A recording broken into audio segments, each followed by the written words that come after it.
So what's up? Uh, I don't know, yo. I had like 4 hours of sleep. I got a clearance bottle of macchiato milk. I'm good to go. We could have done this another time. I gave you. No, listen, the 4 hours sleep. That's you could my have fault. got. You could have gotten out of this, Mrs. Streamer Woman. I gave you all the options. I had the options and I chose not to take them. It's going to be worth it. Trust. Trust. Do you want to play that intro song? I normally we preamble for a little more, but we can if you want. Sure, hit that shit.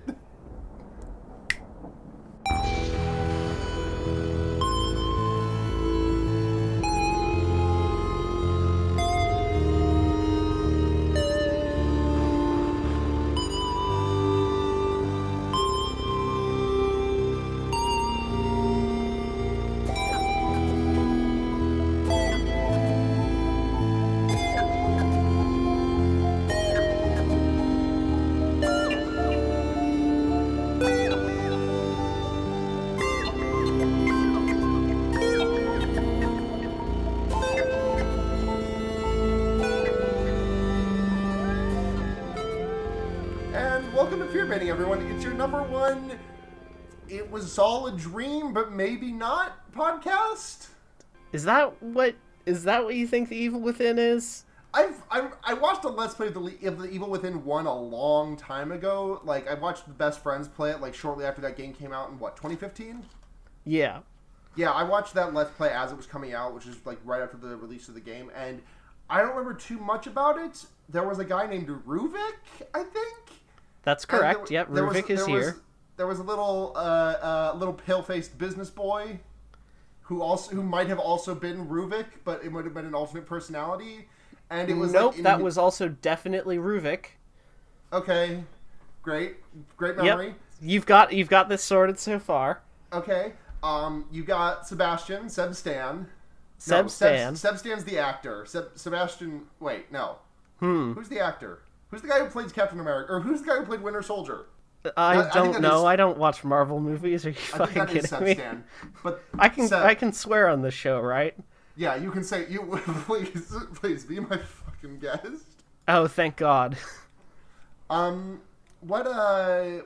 was the main character's name? It was Sebastian something.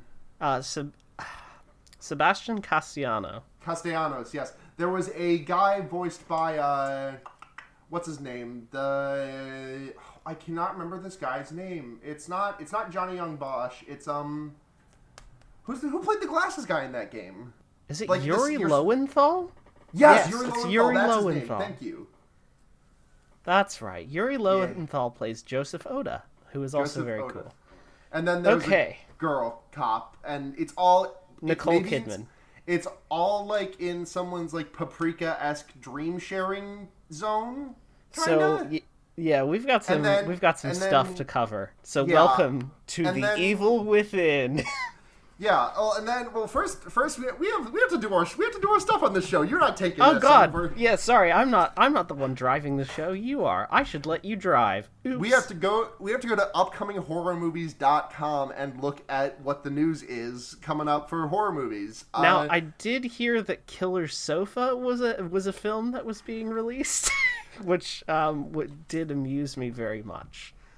That was the last one I heard with Blue, whose episode was really great on Paranormal Activity. You should go listen to it. It was a good episode. It's a really good episode. Not too much on the cover of upcominghorrormovies.com. There is the sequel to Zombieland that has been rated R. Does that technically count as horror? I guess it does. I guess it's a horror movie in the same way that Shaun of the Dead is a horror movie. In that there's like horrifying things, but also it's a comedy. Come on. Yeah, it's a horror comedy. It's a horror comedy that leans heavily on it's a comedy movie set in a horror universe. I think that works as a description for it. Yeah. Ghostbusters 2020, Ernie Hudson has confirmed that he'll be in the movies, so the 2016 Ghostbusters is getting completely retconned out of existence, which I think we already knew that based on the sheer existence of Ghostbusters 2020 and then distancing themselves from that, but it's still disheartening because I liked that movie and I liked the director's cut of that movie a lot more. Yeah, I like that movie for what it is. Have you seen the director's cut of it? I haven't seen the director's cut. I've only seen the original. I normally don't have this strong of an opinion about the director's cut, but the director's cut is like, it feels like a wildly different movie. There is like 15 or so minutes of extra footage, and there's also like things rearranged. Like Kristen Wiig's character in the director's cut, she has a boyfriend who's a piece of shit to her, and he's got like 10 minutes of screen time, completely axed from the movie. And I think that like that is a interesting character that they just axed, and I don't know. The theatrical cut of that movie, I think, is not great. I think it's still a fun movie in spite of it, but I think if you're going to watch that movie, I'd recommend the director's cut. That's interesting. I had no idea. Yeah. Should I just realized, in the process of, like, stumbling over every goddamn thing in this podcast, I didn't introduce myself, did I? And I should probably do that. You have a thing that first-time guests do. Would you like to remind everyone? Well, first of all, I'm Sarah, and this Oh God, we've fucked up so much! This is friend of the podcast, Jess. Hello! I am Jessica. I had a moment of minor panic there because in my head you are TLQT, which is your Twitter handle, and like I thought for a second, like I was just like, oh fuck, that Jess is her name, right? Yeah, it is my name. Don't worry about it. I had like a moment of panic as soon as it left my mouth. You did not fuck that up. My name is Jessica. I use she, her pronouns. Excellent.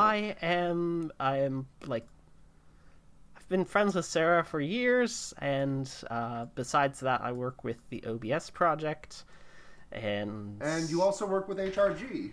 Yes, and I also work with HRG Esports. Hormone Replacement Gaming. Yeet.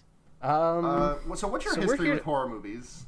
And what is my history with also? Horror movies? Great because question. I actually that's actually a question. But I'm actually appending and games to that because this is a video game, and I have to ask myself that question when you're done because I've not talked about my history with horror games. Sure. Before. So my history with horror is one that is very brief. Like Blue, I'm very, very squeamish and easy to freak out. And I've kind of, like, over time sussed out why. Like, watching stuff like The Walking Dead was kind of my first exposure to, like, oh, this is the why I actually am, like, squeamish. It's, like, it's the human element. It's the, like, I guess... You don't like seeing people bodies get fucked up. It's more sustained human distress. Okay. The Walking Dead has a lot of really sustained human distress, where something like Dead Space does not. With the exception of like certain sequences in Dead Space 2 that I'm sure you know what I'm referencing when I say that. Oh yeah. Everyone talks about that scene as like a major like they stopped playing the game moment, and like I totally get it. I 100% understand. And also, that was like, I remember watching my friend play that game, and he got to that scene, and I was like, this fucking rules. I think it does what a lot of other horror media fails to do, which is like a lot of other horror media builds like the dread of like not knowing where something is or seeing some shadows or like things, but like that is a dread where like the horror is dead front and center, and it is one of if not the most terrifying things in the entire Dead Space franchise, and I fucking love it. It's broadly, it's well lit, it's in the middle of daylight, there are no monsters around, and it is the scariest thing in the game, and I fucking love it. Yeah, it's really great at like putting the limelight on. To clarify, I suppose we should clarify because people who've never played Dead Space 2 do not know what we're talking about most likely. There is a scene in that game where you have to take control of where you have to insert a needle into the protagonist's eye. Isaac Clarke, was it? Yep, that's correct. Isaac's eye, and you have control of the needle as it goes in, and you have to like you just like have to make sure that his eye is not like one iota out of place as it goes down, because otherwise you completely just kill his ass. and it is so tense and scary, and I love it.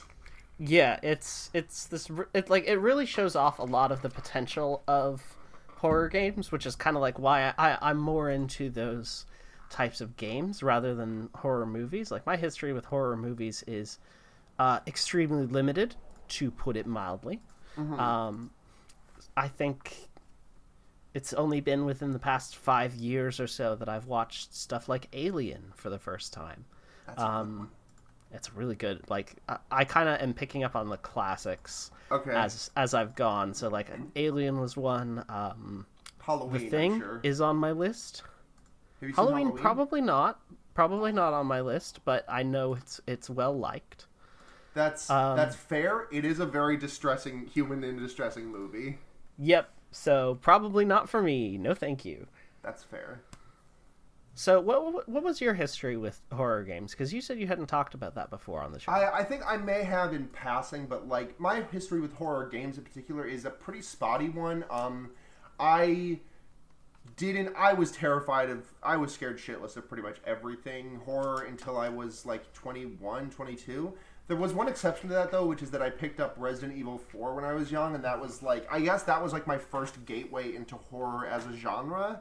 We are going to be talking a lot about Resident Evil 4, so strap yourself in for that. Yeah, same director on this game, right?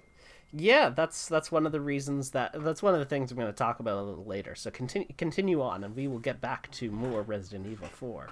I bought Amnesia, and then I played like 20 minutes of it, and I was like, I'm too scared. And then I tried doing that. I tried playing Amnesia again like 6 months ago, and I was still like, it's scary.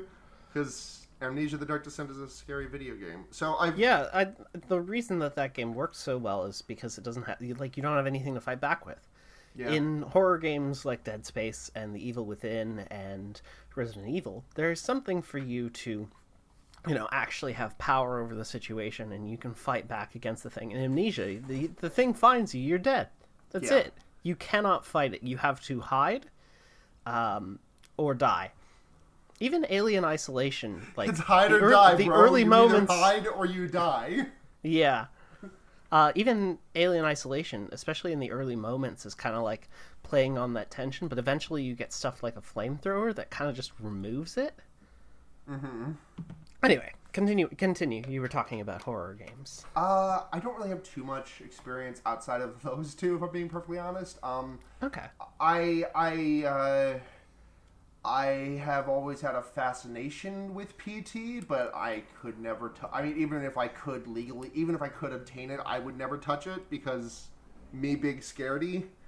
But there's one more that I'm trying to think of that I cannot remember that I really liked. Another good horror game. Resident Evil Revelations was good. I played that game. That was a good game. But yeah, aside from those three, not too much experience with horror games. I feel like it's not really much of a genre anymore. Like, what are horror games? Horror games these days just feel like they're either just all indie productions or Resident Evil, and I feel like we're not seeing much else. Yeah, like the last kind of survival horror bastions have all kind of disappeared. Yeah, and so we have like Resident Evil, and we also have The Evil Within. We do have The Evil Within. Evil Within has 2 entries, and it is now a franchise. It is a franchise now. Yeah, we're not gonna talk too much about The Evil Within 2. I'm gonna focus on The Evil Within 1. The Evil Within 2 does do some cool stuff. Like, it manages to combine horror and the open world, and it manages to do that in ways that are effective. So that's really interesting just from a pure game design perspective. But I'm going to be focusing on the first entry. Talking about this first, I'm also not going to spoil all that much until we reach kind of near the end of this discussion, at which point I will put down a major spoiler warning, and I will begin to ruin every single thing in The Evil Within. So, you can come into this with no knowledge. Directed by one... was it Shinji Mikami on this one, or am I... It is Shinji Mikami, yes, that's correct. Shinji Mikami, Mr. Shadows of the Damned himself. So, I want to get to Shinji Mikami, but do you mind if I start somewhere else first? You may start somewhere else. I would like to talk about how Bethesda failed The Evil Within. That's kind of where I want to start. A lot of people may have given this game a pass because Bethesda failed it in a pretty major way. My name's particularly Bethesda. around here the to marketing. Say, I'll fuck your game up in a major way. Yeah. Around the marketing and a lot of the imagery and stuff that's used. It's just so unrelated to anything within the actual game. Like you take a look at the proper front cover, not the alternate front cover, which is much better. The proper front cover has Sebastian wrapped in a bunch of barbed wire screaming, and you'd think, oh, this is like a fucking Saw-ass game. No, it's not that. And the trailers also suggest, they suggest that this game is a thing that it is not. It's more, it is influenced by those things. It has that, Resident Evil 4 kind of section. Uh-huh. It has those roots, but it doesn't really have the sort of pacing or tone or high action, high octane stuff that the trailer suggests. It's just it's a betrayal of what I think that makes the game special. So that's kind of like a reason that people might have thought, oh, I'm just going to give this a pass. It doesn't actually look all that good. It goes a little further beyond that, I think. So Shinji Mikami, whose name we've mentioned a couple times there, Shinji Mikami is the director of Resident Evil 4, which is one of the most beloved kind of survival horror games ever, I would say. You said you've played Resident Evil 4 a bit, right? I finished that game. I've played it multiple times. I like that game a lot. It's probably in my top 10 of all time. Oh wow. Damn, okay. It's a good video game, and I booted up. I pulled out my GameCube because I wanted to learn how to speedrun Tony Hawk's American Wasteland on OG hardware before I decided to emulate it because streaming purposes, and I don't have an Elgato. But I decided to boot up Resident Evil because I was like, I wonder how this game plays. And then an hour later, I'm like, okay, I have to stop, or else I'm going to play for the next 5 hours and not go to sleep until 3 a.m. God. So Resident Evil 4, a lot of the initial kind of mystique of that game, right? It starts in that village section, right? Mm-hmm. The Evil Within does not start there, but it does very quickly get there. Yeah, it does. Because Evil Within starts, you're in a police cruiser, right? At the start of the game? That's correct. And you are en route to Beacon Mental Hospital. Which is, you've been called to the scene of a series of grisly killings that have occurred there. You walk into the lobby and the body, there's just bodies and blood everywhere. Uh-huh. It's a bit of a mess. Now, listener, I know what you're thinking. I just said the word mental hospital.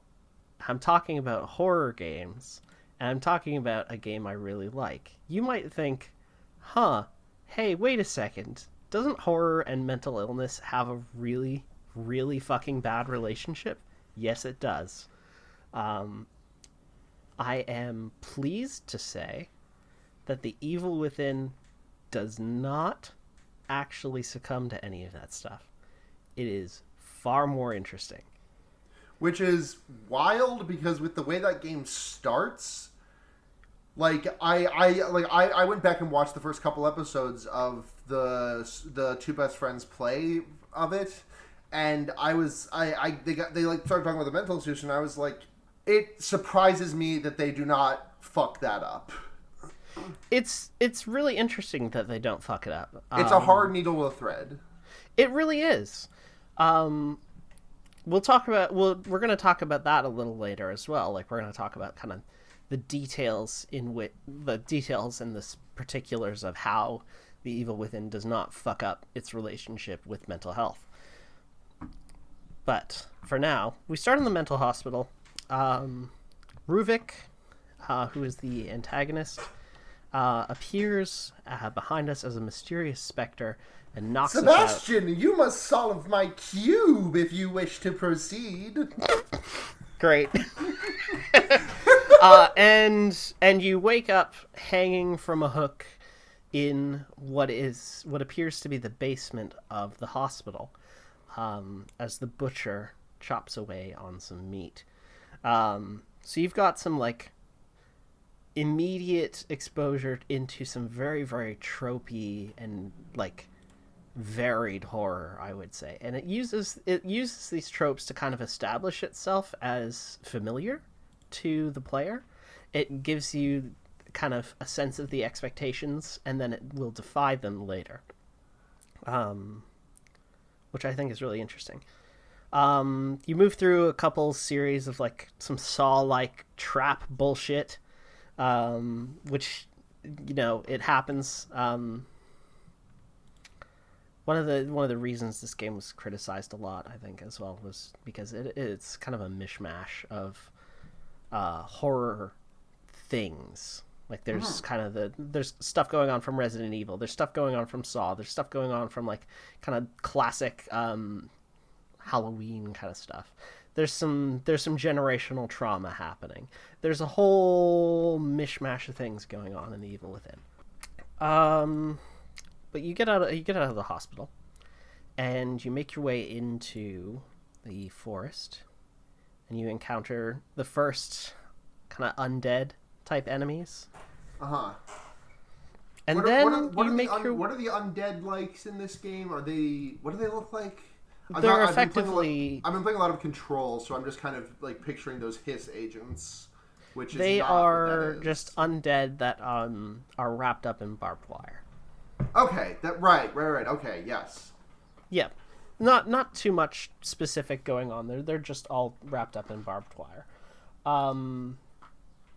It's a bit of symbolism, I think, the barbed wire. We'll kind of, again, it's more stuff that I will get to wrapping around to later. So you encounter the undead, and you walk into, lo and behold, a village. Now that seems familiar. Shinji Mikami is returning to his horror root here almost. It's the thing he's most known for, and the thing that was plastered all over the marketing as well for this game. It was like, it's from the director of Resident Evil 4. And sure enough, 2 chapters in, here we are referencing Resident Evil 4. We've come back to that. So it's that sort of thing that is it kind of honors the horror legacy that The Evil Within aspires to. It plays into it a bit, and it shows like, oh yeah, here's the Shinji Mikami stuff you came for. And then we start getting into the weird shit. And that's kind of where this game shines. That weird shit. That weird shit is good, as it turns out. Now, in the process of getting to the village, you meet a patient at the Beacon Mental Hospital, whose name is Leslie. You remember Leslie, right? Leslie was the little white-haired kid, right? Yes, he's the white-haired, young man. And Leslie's afraid of something. Something that and he does alert you to some of the traps that are in the area and gets you familiar with a few of the mechanics. And Leslie's going to be very important later. Because the game could very, very easily choose to demonize Leslie. But rather, it starts to take a more interesting approach. Do you remember... So you remember we started in the mental hospital. Yeah. Beacon Mental Hospital. Is there not like parts in the transient area that I can't remember the name of, where you like upgrade your shit and there's like just like beacons of light just everywhere? Or like, am I completely misremembering? You are misremembering a little bit. So Beacon Mental Hospital is named such for the big searchlight beacon at the top of its tower. Now, as you move through the areas of the game, you will frequently actually just see that beacon off in the distance, reminding you that it's there and like reminding you of where you are trying to get back to. Because at this point, you are trying to get back to Beacon Mental Hospital to figure out what's going on. You mentioned the safe rooms as well. Yes. In kind of brief, so I want to touch on those as well. In the process of kind of getting to the hospital, you also have a variety of safe rooms that you get to, which are indicated using a little bit of audio from Clair de Lune, which is a nice classical piece. You can hear it in the distance, and it reminds you, like, oh, there's safety here. Blair, can you do me a favor and put a little bit of Clair de Lune over this, under this, just like very lightly? Thanks, Blair. Yeah, just a smidge of the Clair de Lune. Just a dash, just like Emerald, just put a little bit of sprinkle of the Clair de Lune, please. Do use the evil within. Please, a Clair de Lunette. Do use the evil within cut of that though, because that actually is a specific arrangement that was created for the evil within, which uses strings. Clair de Lune is originally a piano-only piece, but the Evil Within's arrangement uses strings to great effect. So, you got the music that indicates safety, transports you back to a mental hospital where you can upgrade your abilities, and that same Clair de Lune is playing as you visit there.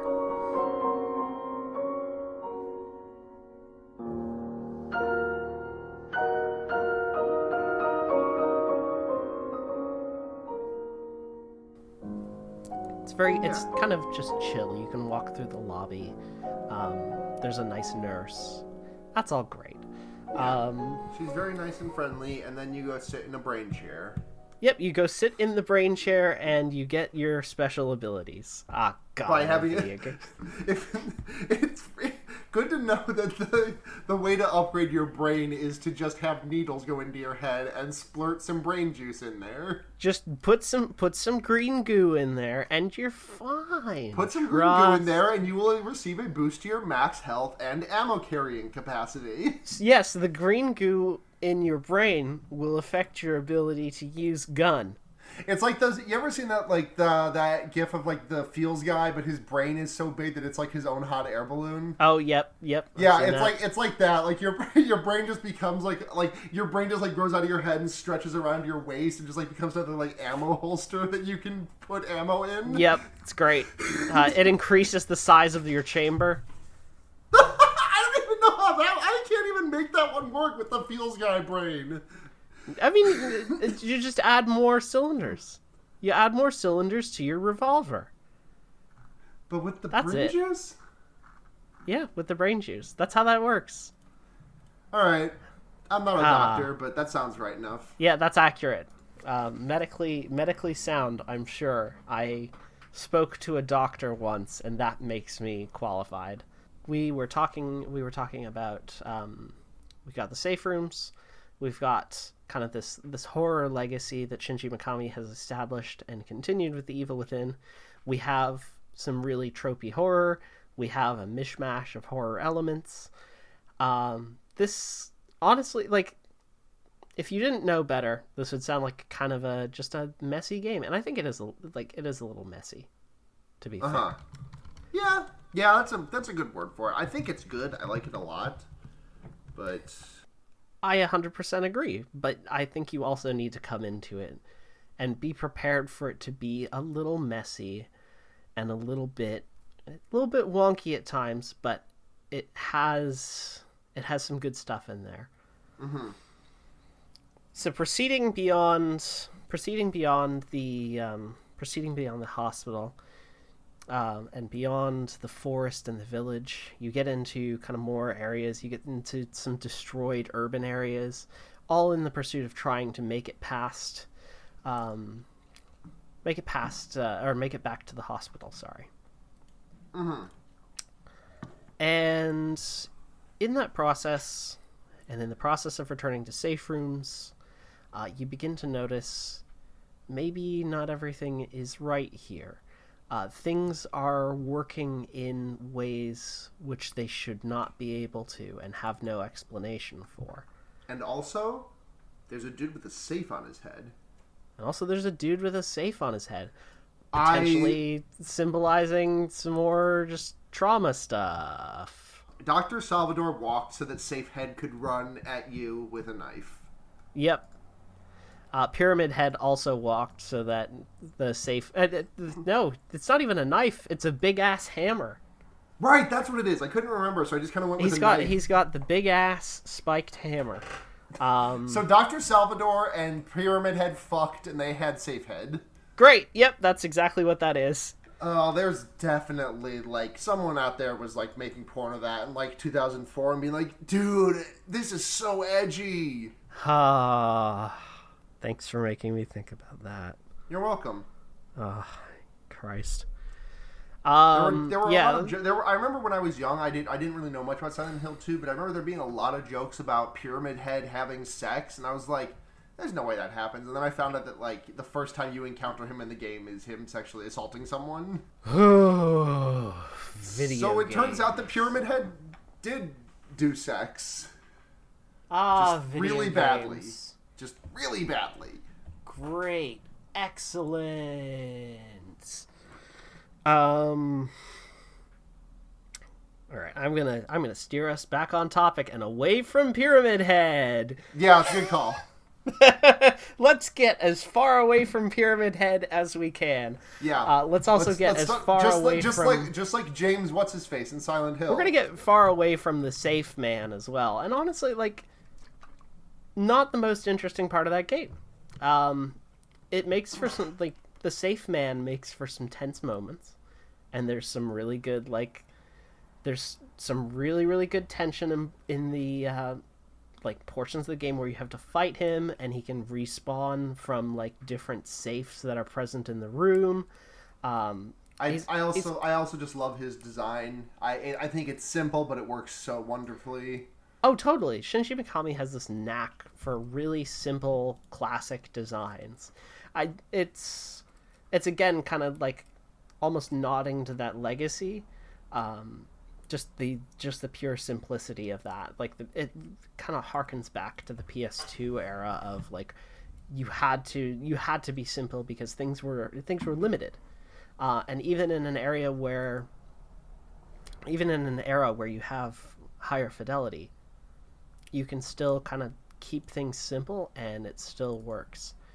I mean, like, just speaking more broadly from a game design perspective, you could also look at stuff like Overwatch. Overwatch is a great example of, oh, hey, this like really simple animation style. Fortnite, also a great example. Hey, this really simple animation style and like graphics style looks great. We kept it simple. I know you just said you wanted to get away from Safe Head, but what if Safe Head did Orange Justice?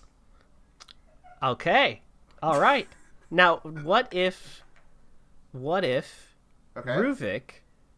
dabbed? Okay, now we're cooking. Okay, yeah, now we're here.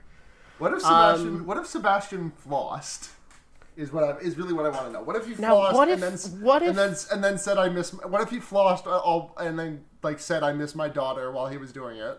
Now, what if Kidman did the Carlton? Now, what if that happened? All right. Okay. I think great. I think it would go a little something like this. Okay. Great. I think it would go a little something like this. I can definitely see you, and you're definitely doing it perfectly. Oh my god. Oh my god. I did stand up from my desk to floss. Oh my god. Sarah's doing the perfect Carlton in a perfect Nicole Kidman cosplay. It's incredible, everyone. You have to see this. You can't, but you have to see it somehow. Please. Anyways. God damn it. Okay. Pulling on the reins a little bit. Yeah. Where did we leave off? We left off in the kind of destroyed cities. Yeah. And we make our way back to the hospital, fully kind of aware that something is not right here. We make our way into the basement, And now is where there's going to be major spoilers for everything in The Evil Within. From this point forward, I am going to ruin The Evil Within in its entirety. So if you want to play this game, do. It's really great, has a great narrative. I'm about to talk about all the spoilery shit. So here's a TLDR that is relatively spoiler free. The Evil Within uses mental illness to initially frame its kind of story, and then turns it on its head by saying, hey, actually, the people within this system were blameless, but the people with power, doctors and stuff who were doing unethical experiments, they were the ones who were the actual evil within that system, not the mental health patients. Huh, okay. Now, if that's a compelling concept to you, please go play The Evil Within. Available now on all your PlayStation 4s and Xboxes and Steam, probably? Yeah, it's on Steam. You have the option now to play it without the ultra-wide format, the, cinematic widescreen 2351 yes, aspect. With the letterboxing. Yes. I highly recommend playing The Evil Within with letterboxing on the first time you play it. The reason for this is it generally lends itself to a tighter feel.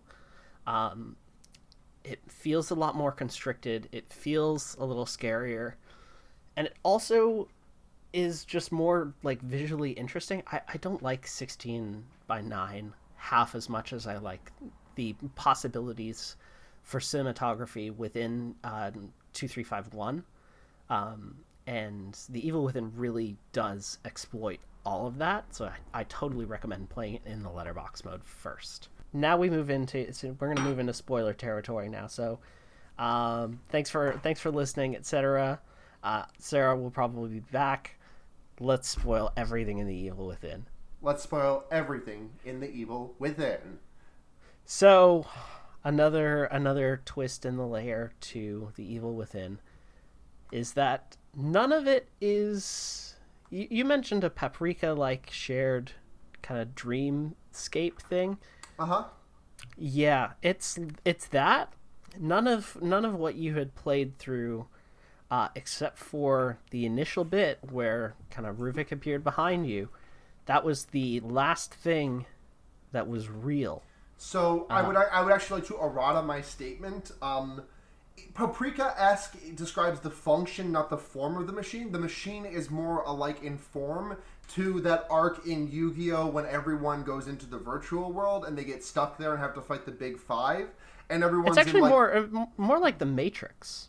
I was also gonna point to the sleeping tubes at the start of Alien that everyone's waking up from. I think it's most similar to the Matrix. I feel where you are immersed in a liquid. Yes, that's right. Okay, sorry. Yes, like the Matrix, before you wake up. Yeah, exactly. You're immersed in liquid and hooked up to the machine. This machine system is called STEM, and STEM has been kind of controlled and corrupted by Ruvik. He put you into STEM after knocking you out in Beacon Mental Hospital, and has been... He decided that he thought that your arts career was not really taking off, so he pulled some strings behind the scenes and moved you into STEM. Yep. Stupid. Stupid. It's a great joke. I don't know what the fuck you're talking about. So Ruvik is a doctor, or was a doctor at Beacon Mental Hospital. And there are news articles that you can find throughout the game which indicate his kind of history of patients disappearing. And he was the evil within the system. He created and abused STEM.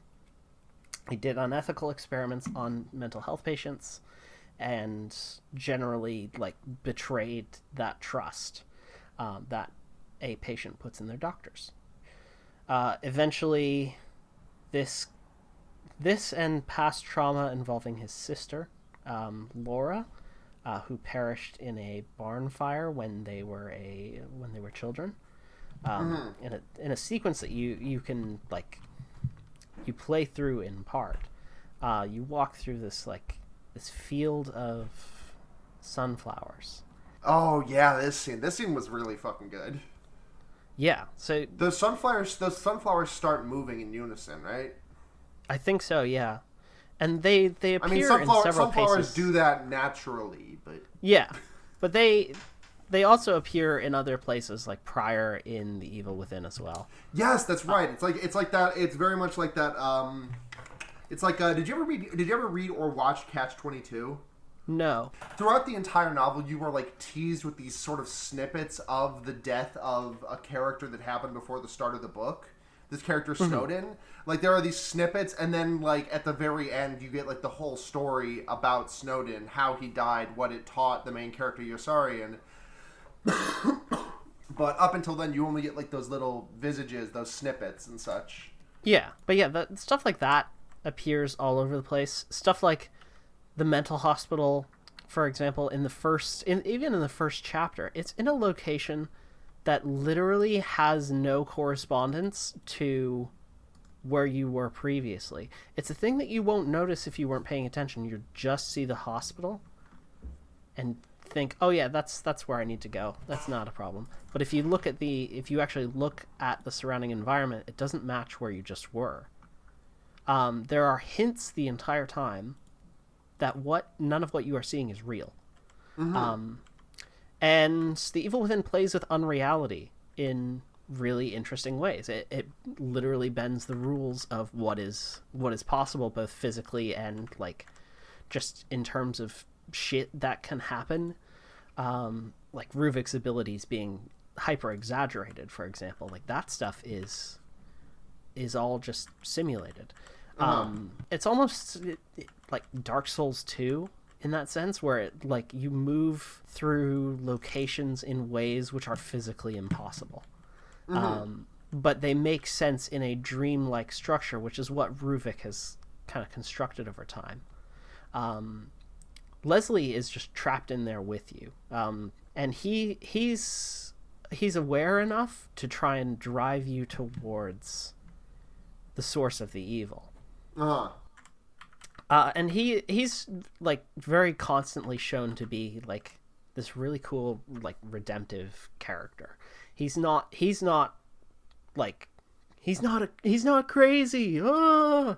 He's actually just a very, very scared young dude. Yeah. Who doesn't know what's going on. Yeah.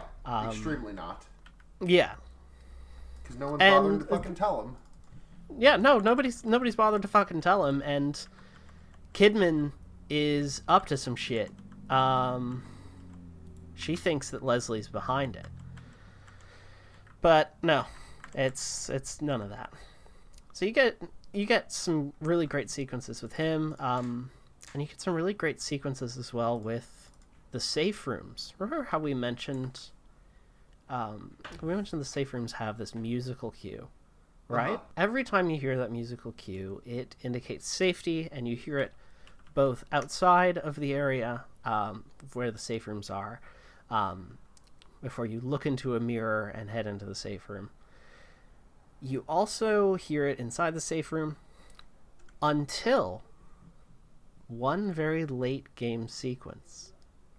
When you arrive in the safe room, but the music has stopped, and all the lights are off, and monsters roam the hall, and you're just left there in this really, really quiet room. A space that was once familiar to you and that you felt safe in has now been invaded. It's one of the coolest moments in that game. I cannot believe how well that works. It's so good at creating this musical association with safety, and it does it for so long that when it eventually just drops it, it hits you like a truck. It's great. It's really good at horror. The Evil Within is really good at horror moments like that, where it builds up all these subtle things. Like, remember how I mentioned there's like these hints that something isn't real the entire time? When you finally find out, it hits you like a truck. And it all just makes, like, it all comes together and begins to make sense. It's really, like, shockingly good storytelling. It's not the, like, sort of thing I would expect from a horror game. I don't expect super great storytelling out of a horror title generally. I think it's kind of is it fair of me to say that I think generally the expectation of horror is kind of like dumb, gross fun? You don't expect it to be super cerebral. So you just asked me a question that I am, for once in my life, very well equipped to answer. Are you at all familiar with the concept of body genres? No, I am not. Body genre is a term, I believe it was coined by Carol J. Clover, who was also responsible for the concept of the final girl. But basically, what a body genre boils down to is a genre of film that gets a physical response out of you, and like an actual like physical reaction. And the three that are the body genres that are pointed to are horror, erotica, comedy, and melodrama. And it's why those four are so often the butt of jokes. I mean, pornography is a little bit of a different reason why it's the butt of jokes, but I digress. But like in terms of like genres, comedy is like you so often hear about like, oh, this is like a good comedy. When you hear like in horror movie, like no one has really high expectations with those. The exception maybe being melodramas. I feel like as I have grown up, the world around me has grown to accept melodramas more. But these genres are considered of lower quality than the non-body genres that do not elicit a physical reaction from its viewer. Right.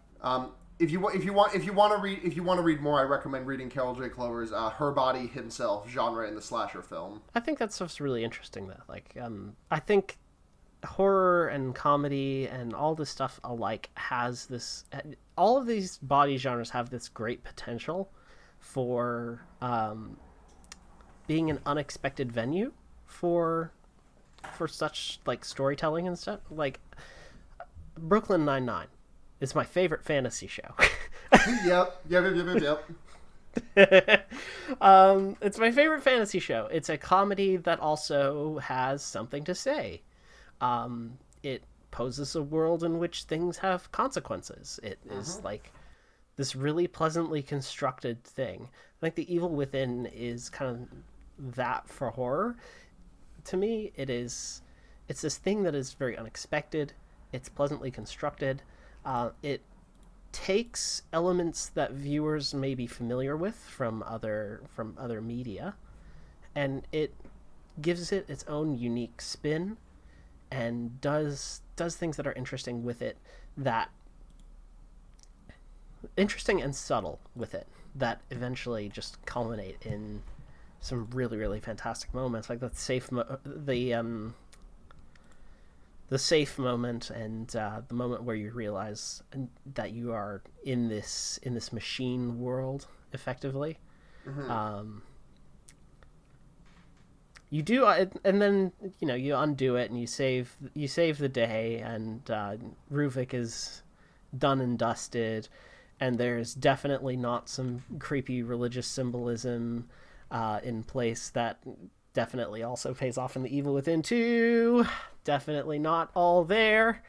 There's a lot of really weird, interesting storytelling going on in a game that seems disparate and like it's just aping other things without anything of its own to say.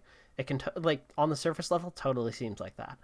When you dig a little deeper and actually give it a go, and play it all the way through, like that, I think that's the thing as well. You do have to play it all through for this to pay off. And it's not terribly long, is it? I recall it being maybe like a 15-hour playthrough.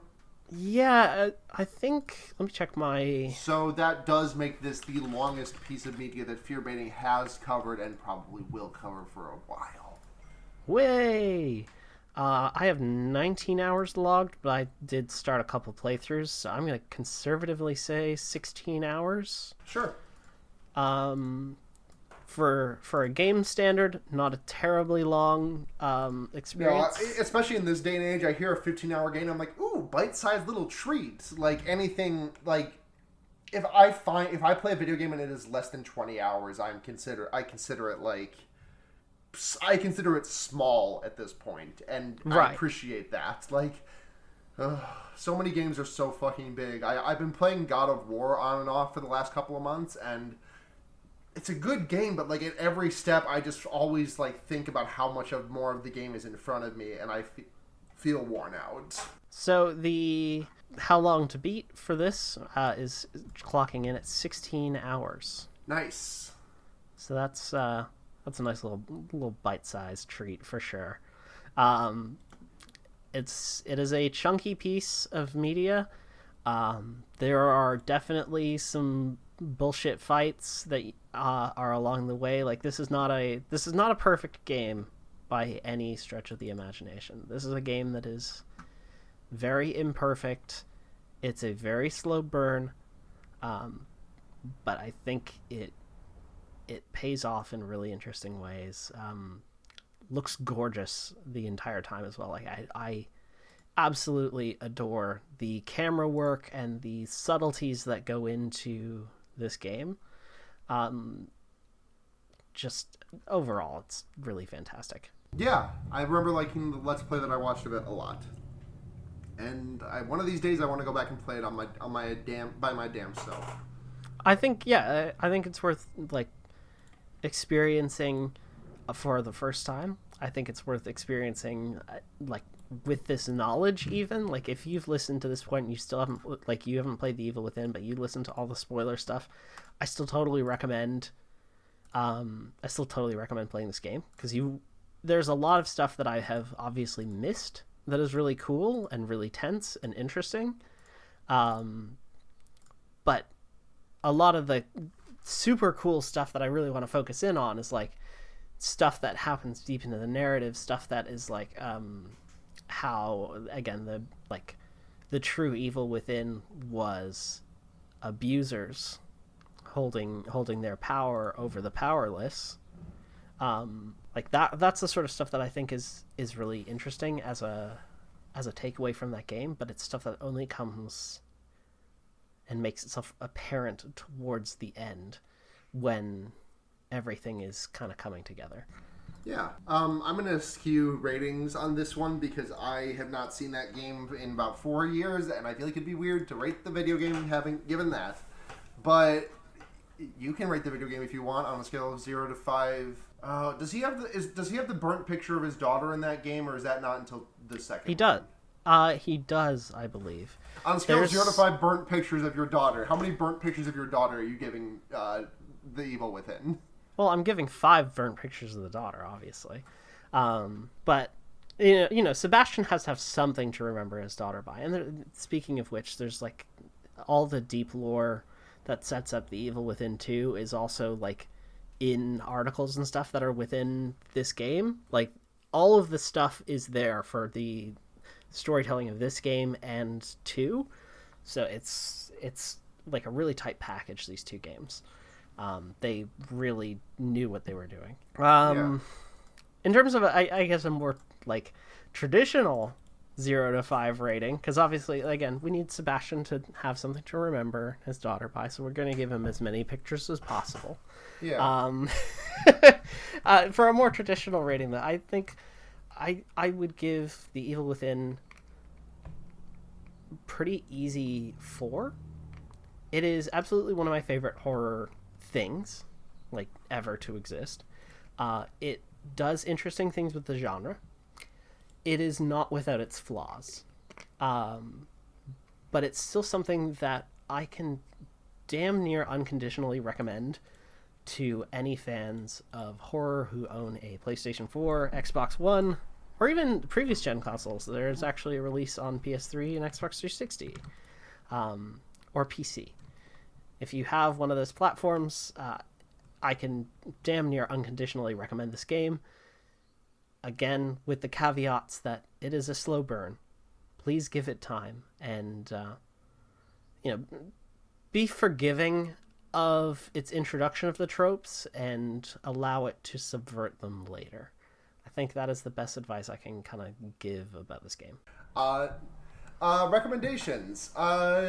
Jess, do you have anything to recommend off the dome? If not, I can go first and then you can think of something.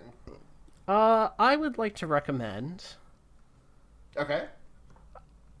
I would like to recommend... Is this anything? Anything. This can be anything? Yeah. It doesn't have to be a horror thing? No, not at all. Okay. I recommend journaling. Hell yeah. This is, it's a thing that I've picked up again recently after being in the bad habit of not journaling. And, I have liked it. I have liked having a space to put various thoughts and pictures in without having to worry about, like, oh, if I post this on Twitter, is this gonna make my location too, obvious? Do I really need to share this? It's a whole fucking thing. And sometimes you just need to write a thing and get it off of your mind. And a journal is really good for that, as it turns out. So I would like to recommend that, and I also recommend making your bed. It actually feels super good to do that. Oh yes, making your bed is making. The thing is that making your bed is like it's such a dumb thing. It's such a dumb thing that we forget to do because we're adults. The quality of making your bed is not strained. But it is. It swings. I don't fucking remember the quality of Mercy's speech. I was going to make a joke about, but it making your bed being twice blessed because it feels good when you do it, and then it feels good when you get into bed for the night. Yeah, it's just like it's such a dumb thing for me to recommend. It's this thing that we do as children, and we then become adults, and we're like, fuck that noise. I'm gonna be messy and keep my environment super messy because I don't have anyone kind of holding me accountable to that. It turns out that holding yourself a little bit accountable and doing things like making your bed is a good thing. It is. I'm going to hold myself accountable and fucking make dinner tonight. Woohoo! I got to make dinner for the flat. I'm gonna die. What do you recommend? What am I recommending? I am going to recommend... you know what? Let me pull up my Spotify, let me see what I've been listening to lately, because I definitely have a recommendation in there. How y'all feel about emo music? Because I think the Hotelier's Home Like Noplace Is There is a pretty good album. I'm not listening to it too much right now, but I was doing some pretty rough emotional turmoil in the last month or so, and that album was kind of my rock to hang on to. And yeah, I feel you. It's a really good album, and I think that you should, even if you are not going to listen to the rest of it, I think that you should probably listen to In Framing, because that song bangs. If we're also making musical recommendations, you've actually just reminded me of one other thing that I can totally recommend. If you like electronic music even vaguely, I highly recommend Banshee's discography.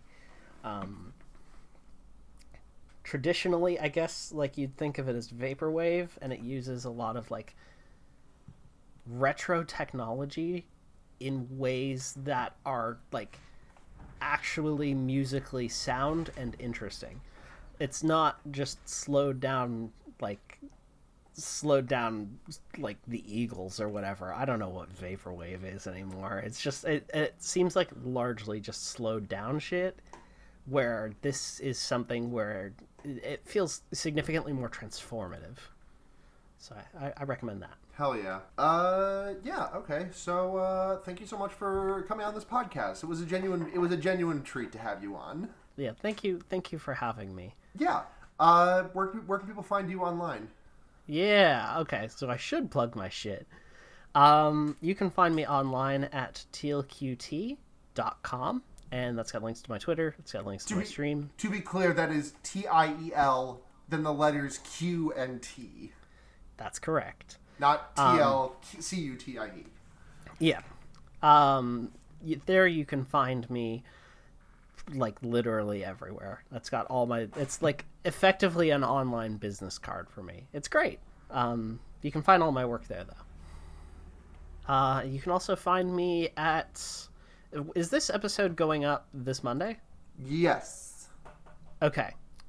This week, you can also find me at TwitchCon from September 28th to the 30th. Poggers, Poggers in the chat. Poggers, clappa, poggers.